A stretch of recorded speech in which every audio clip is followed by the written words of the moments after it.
দর্শক, এতক্ষণ শুনছিলেন মার্কেটাল ব্যাংক সংবাদ শিরোনাম। এবারে জানাবো বিস্তারিত। ভিসা পেয়েও যেতে না পারা 17,000 শ্রমিকের জন্য মালয়েশিয়া সরকারের কাছে সময়সীমা বাড়ানোর আনুষ্ঠানিক অনুরোধ করেছে প্রবাসী কল্যাণ মন্ত্রণালয়। বাংলাদেশে অনুরোধের বার্তা কুয়ালালামপুরে পৌঁছে দেওয়া হবে বলে জানান ঢাকায় নিযুক্ত মালয়েশিয়ান হাই কমিশনার। এদিকে ক্ষতিগ্রস্ত শ্রমিকদের ক্ষতিপূরণ দেওয়ার চেষ্টা করছে মন্ত্রণালয়। সুফিয়ান ফারাবি রিপোর্ট। সরকারি হিসেবেই ভিসা পেয়েও মালয়েশিয়া যেতে পারেনি 17,000-এরও বেশি বাংলাদেশি শ্রমিক। টিকিটের জন্য অতিরিক্ত লাখ টাকা দিয়েও রেমিটেন্স যোদ্ধা হওয়ার স্বপ্ন পূরণ হয়নি তাদের। বেসরকারিভাবে এই সংখ্যা প্রায় 30,000। নির্ধারিত সময়ে কর্মী পাঠাতে ব্যর্থ হয়ে সময় বৃদ্ধির আবেদন করলে তা প্রত্যাখ্যান করে দেশটির স্বরাষ্ট্র মন্ত্রণালয়। এ অবস্থায় ঢাকায় নিযুক্ত মালয়েশিয়ার হাই কমিশনারকে ডেকে বিষয়টি পুনরায় বিবেচনার অনুরোধ করেন প্রবাসী কল্যাণ প্রতিমন্ত্রী। তাদের ভিসা হয়েছে, আমরা মালয়েশিয়ান গভর্নমেন্টকে থ্রু দি হাই কমিশন আমরা অ্যাপিল করেছি যে এই অন্ততপক্ষে এই 17,000 যাদের ভিসা পেয়েছে তাদেরকে তাদের দেশে এন্ট্রি এবং কাজের ব্যবস্থা করে দেওয়ার জন্য সেটা আমরা রিকোয়েস্ট করেছি এবং সেই মেসেজটা কনভে করবে তাদের মালয়েশিয়ান গভর্নমেন্টের কাছে high commission. Malaysian high commissioner Hamza Mohammad Hashim বিষয়টি বিবেচনার জন্য কুয়ালালামপুরে পাঠানোর আশ্বাস দেন।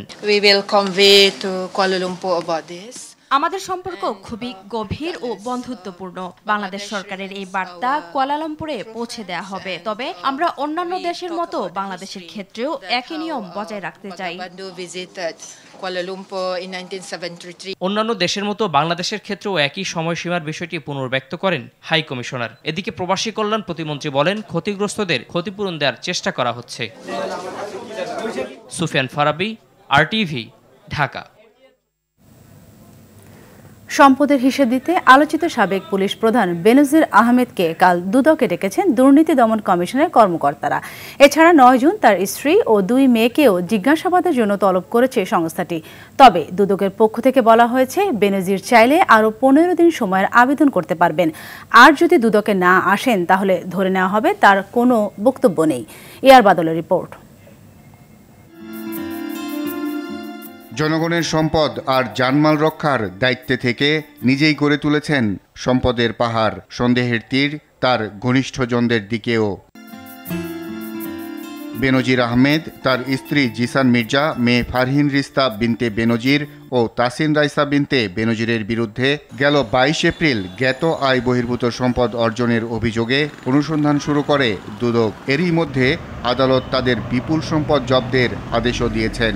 সেই 83টি দলিলে তাদের 621 বিঘা জমি ও গুলশানের 4টি ফ্ল্যাট জব্দ এবং 38টি ব্যাংক হিসাব ও বিভিন্ন কোম্পানির শেয়ার অবরুদ্ধ করার আদেশও দেয়া হয়েছে। ব্যাপক দুর্নীতির অভিযোগ ওঠার পরও নিষেধাজ্ঞা না থাকায় এরই মধ্যে বেনজির আহমেদ তার স্ত্রী সন্তানদের নিয়ে দেশ ত্যাগ করেছেন। অবৈধ সম্পদের বিষয়ে জানতে বেনজির ও তার স্ত্রী সন্তানদের তলব করেছে দুদক। হাজির না হলে আইন তার নিজস্ব নিয়মে চলবে। সে না আসলে ধরে নিতে হবে, তার কোনো বক্তব্য নেই। AR বাদল, RTV, ঢাকা। যে কোনো উন্নয়ন পরিকল্পনার সময় পরিবেশের ভারসাম্য নিশ্চিতের পাশাপাশি একটি গাছ কাটলে 3টি গাছ লাগানোর তাগিদ দিলেন প্রধানমন্ত্রী শেখ হাসিনা।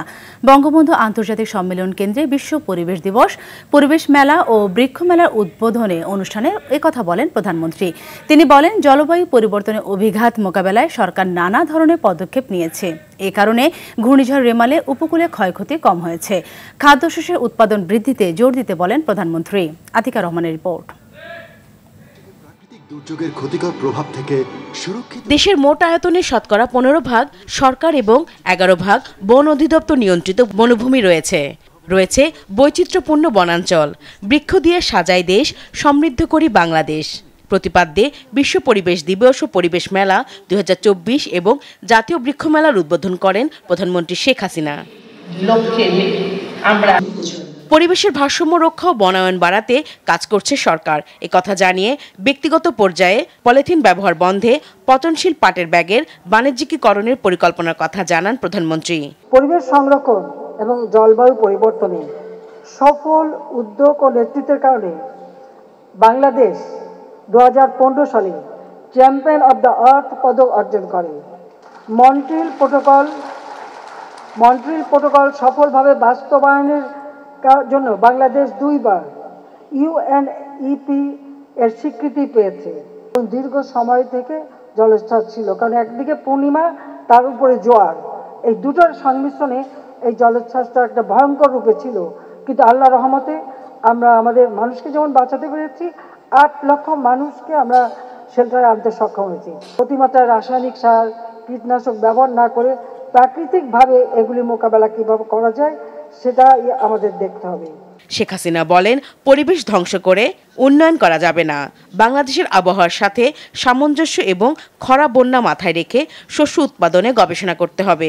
শুধু বনায়ন না, আমাদের যখনই আমরা রাস্তাঘাট তৈরি করি বা কোনো রকম স্থাপনা করি, সেখানে একটা সুনির্দিষ্ট নির্দেশ থাকে যে কত পরিমাণ বৃক্ষ রোপণ করতে হবে, সেই নির্দেশনা আমরা দিয়ে থাকি।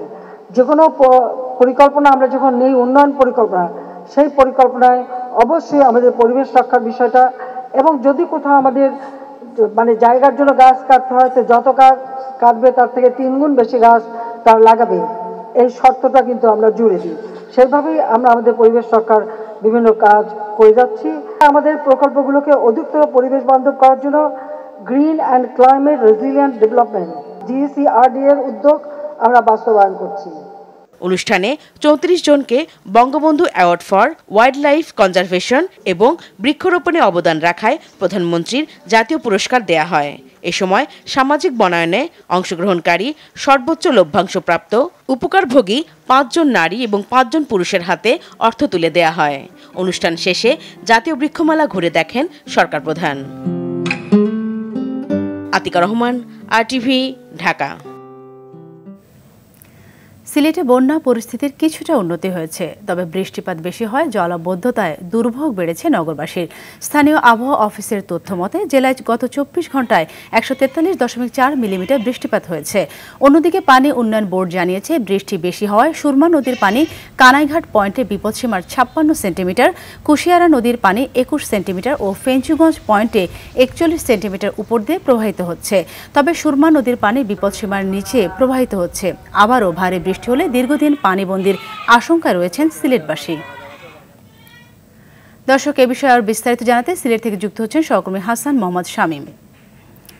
শামীম, সিলেটে বৃষ্টির পানিতে জলাবদ্ধতায় মানুষের ভোগান্তির চিত্র কেমন দেখতে পাচ্ছেন, আর এই বন্যা পরিস্থিতি নিয়ে পানি উন্নয়ন বোর্ড থেকে কি বলা হচ্ছে?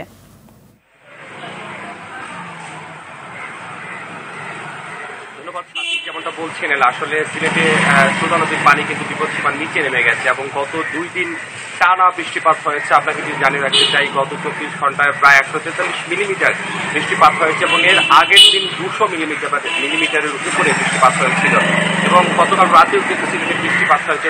এই মুহূর্তে রৌদ্রোজ্জ্বল আবহাওয়া এবং শহরের যেসব এলাকাতে আসলে পানি ঢুকে পড়েছিল, সেখানে কিন্তু আস্তে আস্তে পানি নামতে শুরু করেছে এবং পানি নামায় কিন্তু দুর্ভোগের ঘরের যে ক্ষতি হয়েছে সেটাও কিন্তু চোখে পড়ার মতো। পানি উন্নয়ন বোর্ড যেটা বলছে যে সুরমা নদী এবং অন্যান্য যেসব নদী সিলেটকে ছুঁয়ে গিয়েছে, সেই সব নদীর পানি ধীরে ধীরে বিপদসীমার নিচে নামতে শুরু করেছে। আপনাকে আরেকটি তথ্য জানিয়ে রাখতে চাই, আজকে কিন্তু সিলেটের সীমান্তবর্তী এলাকা জকিগঞ্জ এবং কানাইঘাটে উপজেলা নির্বাচন অনুষ্ঠিত হচ্ছে এবং সেখানে কিন্তু পানি ভেঙে ভোট কেন্দ্রে আসতে হচ্ছে এবং ভোট প্রদান করতে হচ্ছে এবং সব মিলিয়ে আসলে এই বন্যা পরিস্থিতির কারণে সিলেটের মানুষ একটা ভালো বেকায়দার মধ্যে আছেন, কারণ আর মাত্র 10 থেকে 12 দিনের মধ্যেই পবিত্র ঈদুল আজহা উদযাপিত হবে এবং এই কারণে কিন্তু সীমান্তবর্তী এলাকাগুলো থেকে শহরের মধ্যে প্রচুর সংখ্যক কুরবানির পশু নিয়ে আসা হয়, কিন্তু এই কুরবানির পশুর হাটও কিন্তু এখনো পর্যন্ত জমে ওঠেনি এবং বন্যা পরিস্থিতির যদি উন্নতি না হয় তাহলে ঈদের পরিস্থিতি আসলে কি হবে সেটা কিন্তু এখনো বলা যাচ্ছে না। সব মিলিয়ে এখানকার মানুষ দুর্ভোগে আছেন, তবে স্বস্তির কথা হচ্ছে যে পানি কিন্তু অনেকটাই নিচে নেমে যাচ্ছে এবং আর যদি বৃষ্টিপাত না হয় তাহলে কিন্তু বন্যা পরিস্থিতির উন্নতি হতে পারে। সাথে এটাই ছিল সিলেটে আমার কাছে থাকা বন্যা পরিস্থিতির সর্বশেষ তথ্য। অসংখ্য ধন্যবাদ আপনাকে।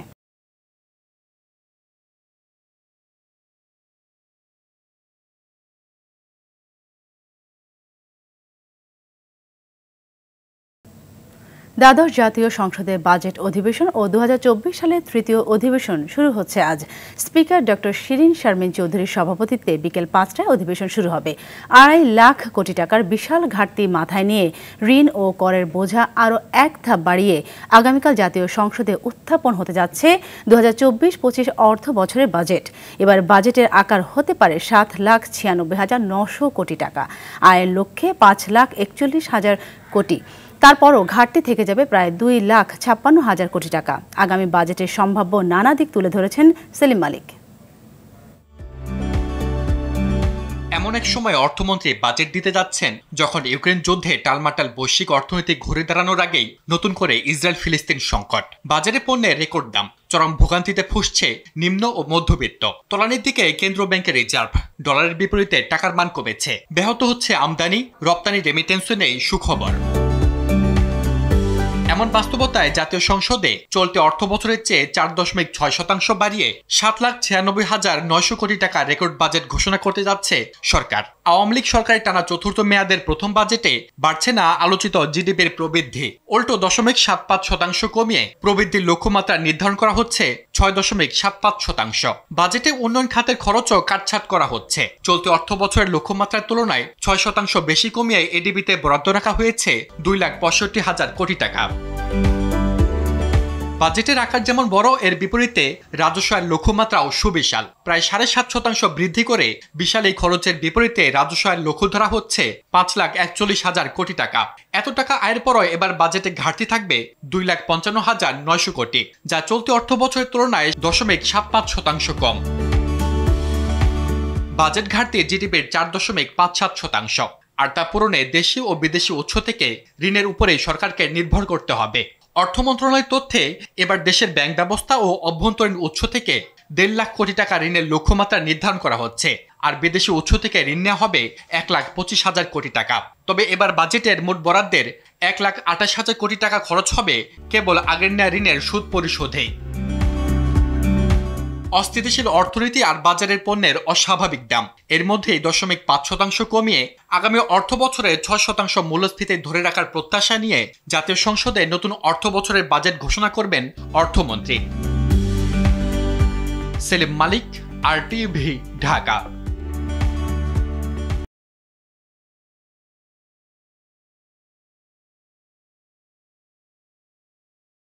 স্বাস্থ্য সেবা যেটা দোরগোড়ায় নিয়ে যাওয়ার সরকারের পরিকল্পনা, এই বাজেটে সেই দোরগোড়ায় স্বাস্থ্য সেবা যাতে সবাই পায় তার কঠিন একটি মনিটরিং ব্যবস্থা থাকা প্রয়োজন।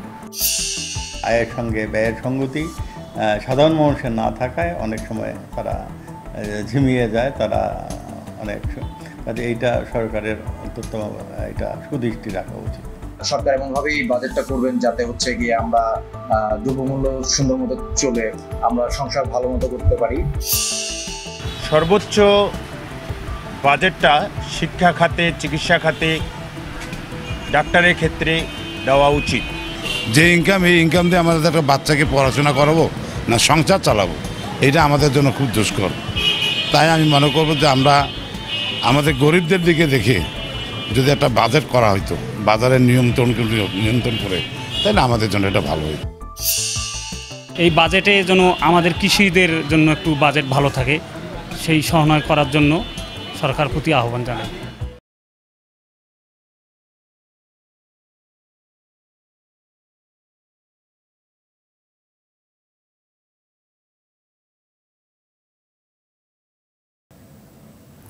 বিচ্ছিন্ন ঘটনা ছাড়াই ষষ্ঠ উপজেলা পরিষদের চতুর্থ ধাপের নির্বাচনের ভোট গ্রহণ চলছে। সকাল 8টায় ভোট গ্রহণ শুরু হয়েছে, শেষ হবে বিকেল 4টায়। এদিকে রাজশাহীর চারঘাট উপজেলার মুক্তারপুর ও চারঘাট পাইলট উচ্চ বিদ্যালয় ভোট কেন্দ্রে চেয়ারম্যান প্রার্থীর সমর্থকদের মধ্যে সংঘর্ষের ঘটনা ঘটেছে। সকালে আনারস প্রতীকের প্রার্থী ফখরুল ইসলাম ও ঘোড়া প্রতীকের প্রার্থী গোলাম কিবরিয়া বিপ্লবের সমর্থকদের মধ্যে এ ঘটনা ঘটে। পরে আইনশৃঙ্খলা রক্ষাকারী বাহিনীর সদস্যরা লাঠিচার্জ করে পরিস্থিতি নিয়ন্ত্রণে আনে। ব্রাহ্মণবাড়িয়ার বিজয়নগরে জাল ভোট দিতে আসায় মোহাম্মদ কাউসার মিয়া নামের এক যুবককে আটক করেছে পুলিশ। এ সময় অন্য 2টি কেন্দ্রে 4 জন পোলিং এজেন্টকে জরিমানা ও জেল প্রদান করা হয়। জাল ভোট দেওয়ার অভিযোগে বরিশালের বানারীপাড়ার ব্রাহ্মণকাটি সরকারি প্রাথমিক বিদ্যালয়ের কেন্দ্র থেকে নাইম নামের একজনকে আটক করেছে পুলিশ।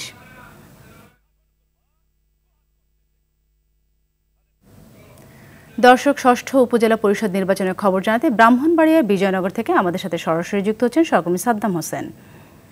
সাদ্দাম, নির্বাচনী পরিবেশ কেমন দেখতে পাচ্ছেন, আর আপনি যে কেন্দ্রে আছেন সেখানে কোনো অপ্রীতিকর ঘটনা ঘটেছে কিনা? সাথে আপনাকে ধন্যবাদ। আপনি জানেন যে ষষ্ঠ উপজেলা নির্বাচনের চতুর্থ ধাপের যে নির্বাচন আজ কিন্তু অনুষ্ঠিত হচ্ছে এবং সকাল 8টা থেকে টানা বিকাল 4টা পর্যন্ত চলবে। ব্রাহ্মণবাড়িয়ার 3টি উপজেলায় কিন্তু নির্বাচন অনুষ্ঠিত হচ্ছে, নবীনগর, ব্রাহ্মণবাড়িয়া সদর এবং বিজয়নগরে। আমি যেখানটিতে দাঁড়িয়ে আছি ব্রাহ্মণবাড়িয়া বিজয়নগর, এবং আপনি যেমনটা জানতে চেয়েছেন যে ব্রাহ্মণবাড়িয়ার আমি যে কেন্দ্রে দাঁড়িয়ে আছি এই কেন্দ্রে এখন পর্যন্ত কোনো ধরনের প্রতিকূল ঘটনা ঘটেনি এবং আশা করা এখানকার সংশ্লিষ্ট যারা ছিলেন তারা আশা করছিলেন যে বেলা বাড়ার সাথে সাথে হয়তো বা ভোটারদের উপস্থিতি বাড়বে, কিন্তু তেমনটা কিন্তু এখানকার চিত্র, আমার পেছনের যে চিত্র সেটি প্রমাণ করে যে এখন পর্যন্ত কিন্তু ভোটারদের উপস্থিতি তেমন একটা লক্ষ্য করা যাচ্ছে না। তাছাড়া এর আগে কিন্তু সকালে কিন্তু জাল ভোট দিতে আসাই কাউসার নামে এক যুবককে কিন্তু ভ্রাম্যমাণ আদালত তাকে আটক করে এবং তাকে কিন্তু জেলে পাঠায়, এবং তাছাড়া 2 পোলিং এজেন্টকে কিন্তু মোবাইল বহন করার অপরাধে নির্বাচন আচরণবিধি ভঙ্গের কারণে 2 পোলিং এজেন্টকেও কিন্তু অর্থদণ্ড করে, অর্থাৎ 5,000 টাকা করে 10,000 টাকা, এবং আরো 2 পোলিং এজেন্টকে কিন্তু 3 দিন করে বিনাশ্রম কারাদণ্ড প্রদান করে। এবং নির্বাচন অবাধ, সুষ্ঠু এবং নিরপেক্ষ করার ক্ষেত্রে কিন্তু এইখানকার যারা সংশ্লিষ্ট নির্বাচনের দায়িত্বে যারা রয়েছেন, অর্থাৎ নির্বাহী magistrate, police, RAB, BGB, striking force, তারা কিন্তু অবাধ সুষ্ঠু করার ক্ষেত্রে মাঠ পর্যায়ে কিন্তু তারা তৎপর রয়েছেন। এবং আমি কথা বলেছিলাম এখানকার যিনি উপজেলা নির্বাহী কর্মকর্তা রয়েছেন মাহবুবুল হক, তিনি বলছেন যে সুষ্ঠু এবং একটি নিরপেক্ষ নির্বাচনে তারা মাঠ পর্যায়ে কাজ করছে, এবং এমনটা কিন্তু তারা শেষ পর্যন্ত অর্থাৎ বিকাল 3-4টা পর্যন্ত তারা কিন্তু একেবারে সুষ্ঠু অবাধ একটি নিরপেক্ষ নির্বাচন উপহার দেবে বলে তারা কিন্তু আশা করছেন। এবং আরেকটা বিষয় বলে রাখি যে এই বিজয়নগরে কিন্তু 6 জন চেয়ারম্যান প্রার্থী প্রতিনিধিত্ব করছেন, পুরুষ ভাইস চেয়ারম্যান পদে 9 জন এবং মহিলা ভাইস চেয়ারম্যান পদে কিন্তু 5 জন প্রার্থী প্রতিনিধিত্ব করছেন। যদিও চেয়ারম্যান পদে 6 জন প্রার্থী প্রতিনিধিত্ব করলেও 3 জনের নাম কিন্তু আলোচনা এখন পর্যন্ত আসছে, এবং স্থানীয়রা মনে করছে যে বর্তমান যিনি চেয়ারম্যান রয়েছেন নাসিমা মুকা আলী ঘোড়াপতি তিনি প্রতিনিধিত্ব করছেন, আরেকজন রয়েছেন অপর প্রতিনিধি প্রার্থী লিরিক গ্রুপের ডিরেক্টর জাবের আহমেদ, তিনিও কিন্তু ওনার সাথে প্রতিনিধিত্ব করছেন, এবং আরো একজন প্রার্থীকে কিন্তু আলোচনায় এখানকার ভোটার রেখেছেন, তিনি হচ্ছেন কাপ্পিরিজ মার্কে। এই মিলিয়ে আমরা বলতে পারি যে 3 জনের মধ্যে কিন্তু একটা প্রতিনিধিতা লড়াই কিন্তু এখানকার ভোটাররা তাদের ভোটাধিকার প্রয়োগের মাধ্যমে তাদেরকে নির্বাচিত করবে। তো এই ছিল ব্রাহ্মণবাড়িয়ার বিজয়নগর থেকে নির্বাচনের সর্বশেষ খবরাখবর। সাথী, অসংখ্য ধন্যবাদ আপনাকে।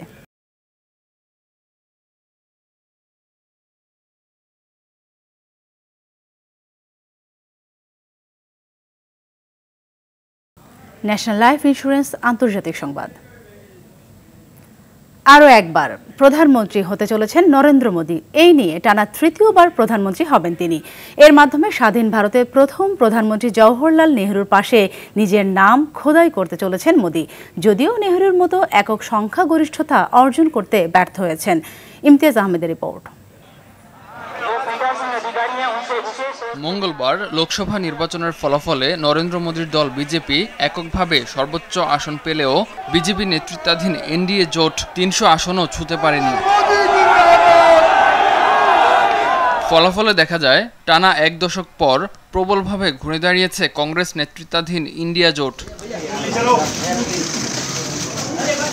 সরকার গঠন করলেও প্রধানমন্ত্রী হিসেবে নরেন্দ্র মোদীকে এখন থেকে হতে হবে পরমুখাপেক্ষী। তার ঘাড়ে প্রতিনিয়তই শ্বাস ফেলবে বিরোধী ইন্ডিয়া জোট।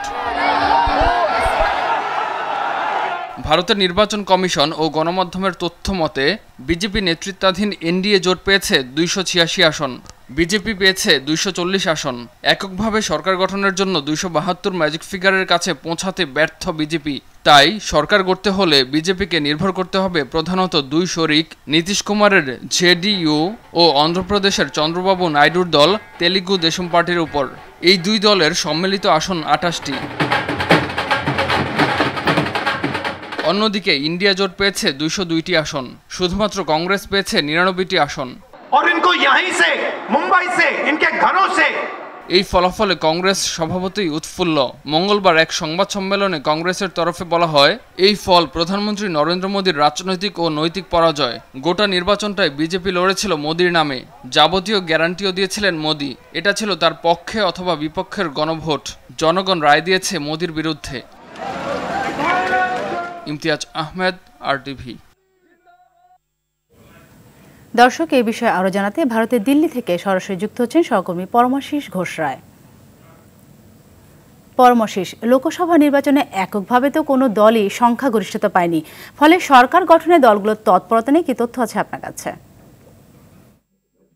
এই মুহূর্তে আমার কাছে যেটা তথ্য রয়েছে যে দিল্লিতে সরকার গঠনে এখনো পর্যন্ত যেটা খবর যে বিজেপি অর্থাৎ এনডিএ জোট পেয়েছে 286টি আসন এবং বিজেপি এককভাবে পেয়েছে 240টি আসন। আর ইন্ডিয়া জোট পেয়েছে কিন্তু 202টি আসন এবং কংগ্রেস এককভাবে পেয়েছে 99টি আসন। এখন দেখা যাচ্ছে যে 272টা আসন পেলে একক সংখ্যাগরিষ্ঠতায় কিন্তু বিজেপি ক্ষমতায় আসতে পারতো। সেই জায়গায় এই মুহূর্তে যেটা চর্চিত বিষয়, গতকালই কিন্তু তেলুগু দেশম পার্টি চন্দ্রবাবু নাইডুর সঙ্গে প্রধানমন্ত্রী এবং অমিত শাহের কথা হয়েছে এবং আজকে কিন্তু এনডিএ জোট কিন্তু বিকেল 4টের সময়, ভারতীয় বিকেল 4টের সময় প্রধানমন্ত্রীর বাসভবনে কিন্তু এনডিএ জোটের জরুরি বৈঠক আছে। যদি কোনো রাজনৈতিক সমীকরণ তেমন কোনো না বদলায় তাহলে কিন্তু এনডিএ জোট হয়তো ফাইনালি শেষ পর্যন্ত দিল্লিতে ক্ষমতায় আসবে এবং প্রধানমন্ত্রী নরেন্দ্র মোদী তৃতীয়বারের জন্য প্রধানমন্ত্রী হবেন। কিন্তু ইন্ডিয়া জোটেরও বৈঠক রয়েছে আজ বিকেল সন্ধ্যে 6টার সময় মল্লিকা অর্জুন খাড়গের 10 নম্বর রাজাজি মার্গের বাসভবনে। সেখানে কিন্তু ইন্ডিয়া জোটের বৈঠকে অংশ নিতে আসছেন অভিষেক বন্দ্যোপাধ্যায়। মমতা বন্দ্যোপাধ্যায় নিজে না আসলেও অভিষেক বন্দ্যোপাধ্যায় আসছেন এবং ইন্ডিয়া জোটের সব নেতৃত্বই কিন্তু এখানে উপস্থিত থাকবে। এখন তেলুগু দেশম পার্টি এবং নীতিশ কুমার শেষ পর্যন্ত যদি এনডিএর সঙ্গে জোটবন্ধন তাদের যা ছিল সেটা যদি থাকে তাহলে কিন্তু এনডিএ সরকার গঠন করতে পারবে। নয়তো তারা যদি কোনো কারণে রাজনৈতিক সমীকরণ কিছু পরিবর্তন তারা করে সমীকরণ কিছু যদি বদলায় তাহলে কিন্তু ইন্ডিয়া জোটের জায়গাটা শক্ত হয়ে যেতে পারে। কিন্তু ইন্ডিয়া জোট যদি সরকার করতে নাও পারে সেক্ষেত্রে কিন্তু এনডিএর কাছে কিন্তু একটা বিরোধী পার্লামেন্টের সংসদে কিন্তু একটা বিরোধী শক্তি কিন্তু জোরালো ভাবে সওয়াল করবে ইন্ডিয়া জোট। সেটা কিন্তু প্রায় 1 দশক পরে কংগ্রেসের যে একটা ভালো ফলাফল এবং একসাথে যে এতগুলো সিট তারা পেয়েছে সেটা কিন্তু ভারতের রাজনৈতিক ক্ষেত্রে কিন্তু চর্চিত বিষয় হয়ে এই মুহূর্তে দাঁড়িয়েছে। এখন দেখার দিনের শেষে সমীকরণ কিছু বদলায় কিনা, তারা ফাইনালি সরকার গঠন করে, সেটাই কিন্তু এখন দিল্লিতে সবচেয়ে বেশি চর্চিত বিষয় এবং এটাই ছিল আমার কাছে এই মুহূর্তের শেষ খবর। ধন্যবাদ আপনাকে। গাজীপুরে কালিয়াকৈর ফুলবাড়িয়া আঞ্চলিক সড়ক এলাকায় আইন শৃঙ্খলা পরিস্থিতির চরম অবনতি ঘটেছে। প্রায়ই গভীর রাতে মহাসড়কে গাছ ফেলে গাড়ি থামিয়ে যাত্রীদের সর্বস্ব কেড়ে নিচ্ছে ডাকাত দল। স্থানীয়দের অভিযোগ, মহাসড়কে পুলিশের টহল টিম থাকলেও ঠেকানো যাচ্ছে না ডাকাতি। এতে চরম অনিরাপত্তায় চলাচলকারীরা। কালিয়াকৈর থেকে কামাল হোসেন বিপ্লবের প্রতিবেদন, জানাচ্ছেন সৈয়দ মাহমুদ। কালিয়াকৈর ফুলবাড়ি আঞ্চলিক মহাসড়কে প্রতিদিন হাজার হাজার দূরপাল্লার গাড়ি ছুটে চলে। তবে মহাসড়কের পাইকপাড়া এলাকার ঘন গজারির বন আর জনমানব শূন্য পরিবেশে প্রায়ই ঘটছে ডাকাতি। সবশেষ গত 12 মে রাতে সড়কে গাছ ফেলে গাড়ি থামিয়ে দেয় ডাকাত দল। ভুক্তভোগী যাত্রীরা জানান, ডাকাতরা তাদের হাত পা বেঁধে নগদ অর্থ ও স্বর্ণালংকার কেড়ে নেয়। অথচ ঘটনাস্থলের 300 গজ দূরেই ছিল কালিয়াকৈর থানা পুলিশের টহল টিম। বিভিন্ন গণমাধ্যমের তথ্য বলছে, গত মাসে কালিয়াকৈর উপজেলায় 4টি ডাকাতির ঘটনা ঘটেছে। এছাড়া গরু চুরি ও ব্যবসা প্রতিষ্ঠানে চুরি সহ বিভিন্ন স্থানে অন্তত 15টি লুটপাটের ঘটনা ঘটেছে। ওখানে প্রতিনিয়ত ডাকাতি হয়। আইন শৃঙ্খলা বাহিনী যারা, তারা জানি এই রোডটা নজরে রাখে। ওনে ডাকাতি হয়, পুলিশ এটা খবর নেয় না। রাস্তা ব্লক করে আপনার ডাকাতি করে। সন্ধ্যার পরে চলাফেরা করলেই চিন্তা মুক্ত হয়ে কোনো সময় চলাফেরা করা যায় না ওখানে। ডাকাতি ঠেকাতে রাত জেগে মহাসড়ক পাহারা দিচ্ছেন স্থানীয় বাসিন্দারাও। ভোর 6টা পর্যন্ত 2 গ্রুপে ডিউটি করে 24 জনে গাড়ি দিয়ে টহল দিচ্ছি ডাকাত প্রতিহত করার জন্য। এদিকে কালিয়াকৈর থানা পুলিশ বলছে, পরিস্থিতি মোকাবিলায় পুলিশের টহল আরো জোরদার করা হবে। তদারকি বাড়িয়েছি এবং ওইখানে যে পেট্রোল পার্টি আছে ওটা ফিক্স করে দিয়েছি ওই জায়গাতে, যাতে মানুষজন একটু স্বস্তি বোধ করে। যাত্রীদের নিরাপত্তা নিশ্চিত করতে আইন শৃঙ্খলা রক্ষাকারী বাহিনীর প্রতি প্রয়োজনীয় দিক নির্দেশনা পৌঁছে দেওয়া হয়েছে বলে জানান এই কর্মকর্তা। আইন শৃঙ্খলা বাহিনী সদস্যরা থেকে শুরু করে আমাদের যারা কমিটির সদস্যরা আছেন তাদের স্ট্রং রিকমেন্ডেশন আছে যে এখানে নজরদারি জোর রাখার জন্য ভবিষ্যতে যেরকম কিছু না হয়। আশা করি এখন সৈয়দ মাহমুদ, RTV। এরকম কোনো সমস্যা দেশের প্রথম পূর্ণাঙ্গ ডিজিটাল ব্যাংক হিসেবে কাজ শুরু করতে নগদ ডিজিটাল ব্যাংক PLC-কে চূড়ান্ত লাইসেন্স হস্তান্তর করেছে বাংলাদেশ ব্যাংক কর্তৃপক্ষ। এরই মধ্য দিয়ে আনুষ্ঠানিকভাবে ডিজিটাল ব্যাংকিংয়ের দুনিয়ায় প্রবেশ করতে যাচ্ছে বাংলাদেশ। বাংলাদেশ ব্যাংকের গভর্নরের কার্যালয়ে নগদ লিমিটেডের প্রতিষ্ঠাতা ও প্রধান নির্বাহী কর্মকর্তা তানভীর এ মিশুকের হাতে ডিজিটাল ব্যাংকের লাইসেন্স হস্তান্তর করেন বাংলাদেশ ব্যাংক পরিচালক মোহাম্মদ শাহরিয়ার সিদ্দিকী। এ সময় দেশের প্রথম ডিজিটাল ব্যাংক হিসেবে লাইসেন্স পাওয়াটা ঐতিহাসিক বলে মন্তব্য করেন নগদের প্রতিষ্ঠাতা। এখন থেকে অন্য সব তফসিলি ব্যাংকের মতো কাজ করবে নগদ ডিজিটাল ব্যাংক PLC।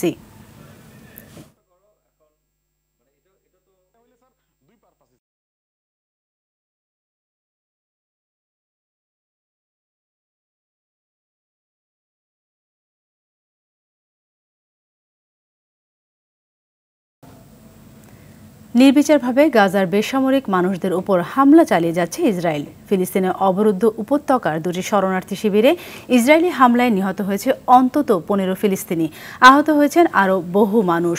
মধ্য গাজার বুরেজ ও মাগাজি শরণার্থী শিবিরে ইসরায়েলি হামলায় হতাহতের এই ঘটনা ঘটে। এদিকে গাজা থেকে ইসরায়েলি সেনা প্রত্যাহার ও স্থায়ী যুদ্ধবিরতি না হলে যুদ্ধবিরতি প্রস্তাব মানবে না হামাস।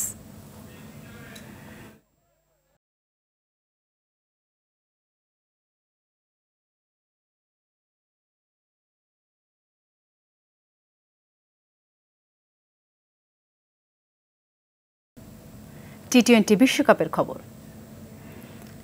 বিশ্বকাপ মিশনে রাত 8:30টায় নিজেদের প্রথম ম্যাচে আয়ারল্যান্ডের বিপক্ষে মাঠে নামবে ফেভারিট ভারত।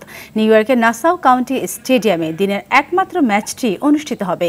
এই মাঠেই প্রস্তুতি ম্যাচে বাংলাদেশকে 60 রানে হারিয়েছিল রোহিত শর্মার দল। ফলে ফুরফুরা মেজাজে আইরিশদের বিপক্ষে মাঠে নামবে দলটি। এদিকে প্রস্তুতি ম্যাচে শ্রীলঙ্কার কাছে 41 রানের পরাজয় মানতে হয়েছিল আয়ারল্যান্ডকে। টি-20তে এর আগে দু দলের স্বাদ দেখায় 7টিতে জয় পেয়েছে ভারত।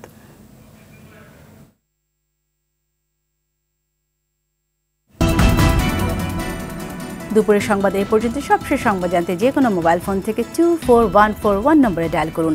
জেলা সংবাদ বিকেল 4:05টায় দেখার আমন্ত্রণ রইল। ধন্যবাদ সবাইকে।